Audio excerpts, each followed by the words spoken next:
As we go into a game called Let's Make a Date for all four competitors, and it's going to feature Josie Lawrence appearing on a dating programme, and she has to decide which of the other three she wants to go on a date with. Hard enough in itself, but each of them will be playing a strange character, and she has to work out who they are or what they are. So away you go, Josie.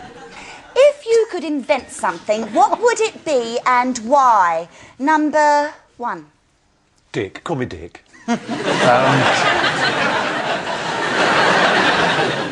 Josie, I would invent a kind of sharing.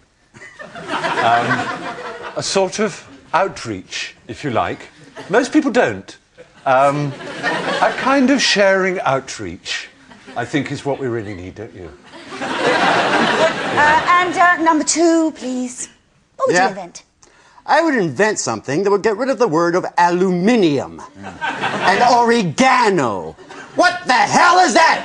Why don't you speak like normal people? God, everything is so old here.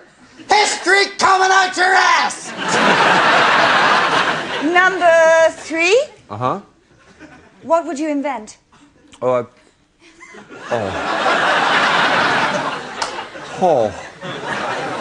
would probably invent something that would get water directly from a tap into someone's mouth. Some sort of hose you're dumping the...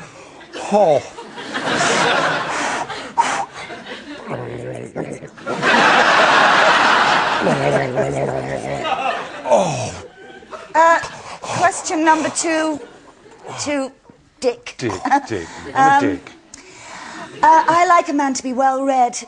Could you explain a little bit about the current book you're reading and why you like it? The book I'm reading is the book I always read, Josie. At the moment, I've got quite far into it. I don't want to give too much away. But it's about a friend of mine, and I think someone who could become a friend of yours.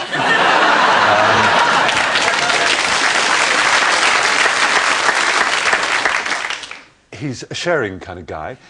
In many ways, he's a bit like a gangster rapper in a strange kind of way. He's out there on the streets with the kids, shooting up, but he shoots up with love. Oh, that's nice. Number two. Yeah?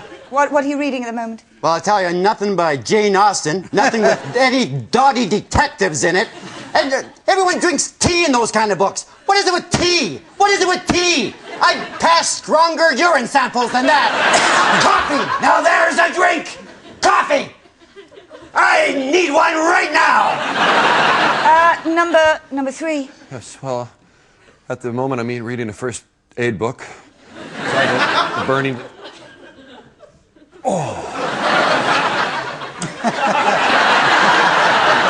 Okay, Josie, got any guesses now as to... Right, ooh, difficult ones these. I think Stephen is like New Age type Christian... Christian vicar, trendy vicar, that's it, vicar, you're spot on there. And... I think Colin's just been himself. No, he's somebody that hates old things. Hates everything English, so I think you're... Oh, really? Yes, unbelievable as it may seem, but well done, yes, nearly. And Ryan's just eaten something very hot and pooed himself. That's it, exactly, well done.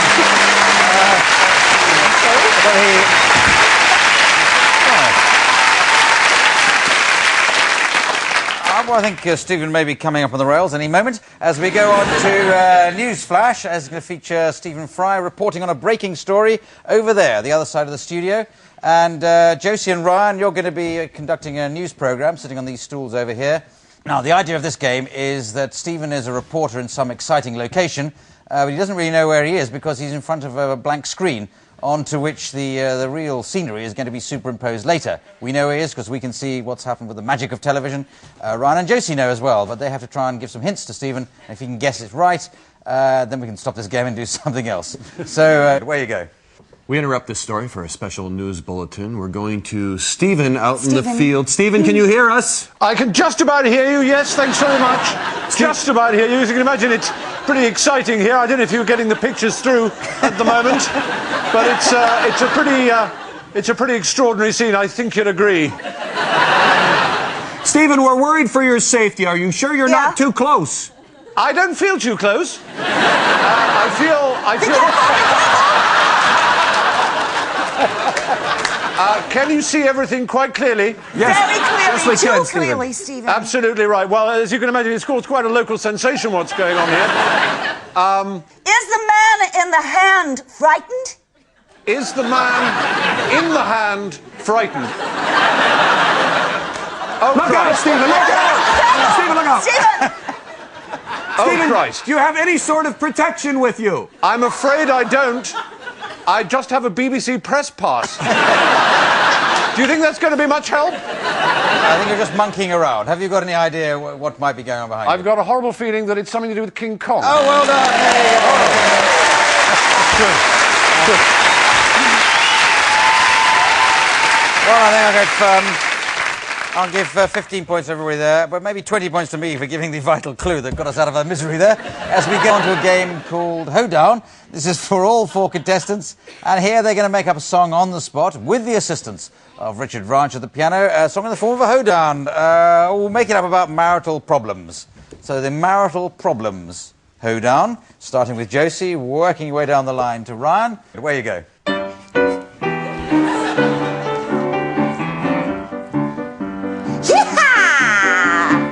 I've been having problems with me and my fella, so we went to see a marriage counselor. Her name was Helen, she was very nice. Now I live with her instead, and my life is full of spice.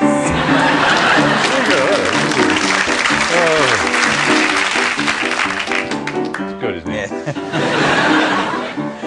Music and sex are very similar to me. I just can't make them. Whenever I do, or whenever I try to, I find the best way is to fake them. I've been to that Ann Summers shop. I've been in every branch. The only way I can really get it off is with Richard Branch.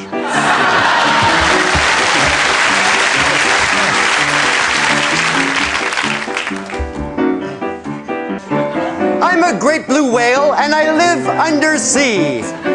I'm having problems with my wife and me. She always talks about old boyfriends. It really makes me sick. Well, how the hell can I compare to a guy named Moby Dick?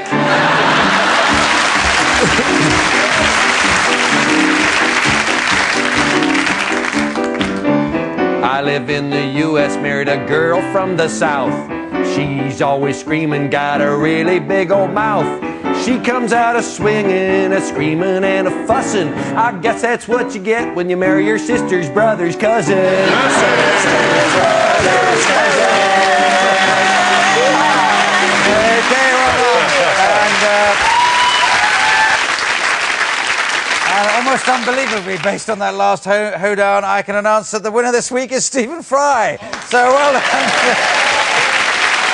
That's the way it comes out, because we want Stephen to read the credits in a style of my choosing, and you do that in the style of somebody who's reporting on the opening night of an opera, and all the others will be the opera stars arriving just as things seem to be going wrong. It just remains me to thank Josie, Lawrence, Stephen Fry, Colin, Mochrie, Ryan, Stiles, Richard Branch, the pianist, me, Clive Adams, saying good night. Good night.